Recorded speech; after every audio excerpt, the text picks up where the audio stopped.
হঠাৎ বিশ্বনবী দেখলেন আকাশের সূর্যের আলো ক্ষীণ হতে শুরু করেছে, কমতে শুরু করেছে। তিনি খেয়াল করে দেখলেন এর কারণ সাইয়েদনা জিব্রাইল বিশাল ফেরেশতাদের বহন নিয়ে পৃথিবীতে নেমে আসছেন। এসে বললেন, ইয়া রাসূলুল্লাহ, আমি 1,40,000 ফেরেশতা নিয়ে নেমে এসেছি। আপনি কি জানেন না, ঠিক একটু আগে মদিনাতে আপনার এক প্রিয় সাহাবা, তার নাম হচ্ছে মুআবিয়া ইবনে মুআবিয়া আল মুজানি, একটু আগে শেষ নিঃশ্বাস ত্যাগ করেছে। সাইয়েদনা জিব্রাইল বললেন, ও নবী, আপনি কি আপনার প্রাণের সাহাবীর জন্য গায়েবানা জানাজা পড়বেন না? বিশ্বনবী বললেন, অবশ্যই পড়ব।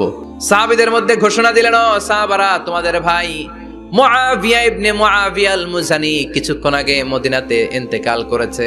তোমাদের ভাইদের জন্য সবাই বাইরে বের হয়ে আসো, এই মুহূর্তে আমরা গায়েবানা জানাজা পড়ব। বিশ্বনবী প্রথম কাতারে দাঁড়ালেন, হাজার হাজার সাহাবারা লাইন ধরে দাঁড়ালো। সাইয়েদনা জিব্রাইল 1,40,000 ফেরেশতা নিয়ে সাহাবাদের পেছনে 2টা লাইনে দাঁড়িয়ে গেলেন। নামাজ শেষ। বিশ্বনবী তো অবাক, ঘটনা কি? বিশ্বনবী জিজ্ঞেস করলেন, জিব্রাইল, কোন সাহাবীর গায়েবানা জানা যায় তোমরা আকাশ থেকে এত ফেরেশতার বহর নিয়ে নামো নাই? কি এমন আমল করেছে আমার মুআবিয়া, যার কারণে 1,40,000 ফেরেশতার বহর নিয়ে তোমরা দুনিয়াতে নেমে এসেছো? সাইয়েদনা জিব্রাইল বললেন, নবী, তেমন কোনো বড় আমল নয়, ছোট্ট একটা আমল। আপনার এই প্রিয় সাহাবী হাঁটতে বসতে চলতে ফিরিতে সব সময় পড়তো কুল হুয়াল্লাহু আহাদ। এজন্য বেশি বেশি সূরাতুল ইখলাস তেলাওয়াত করতে রাজি আছেন তো? ইনশাআল্লাহ।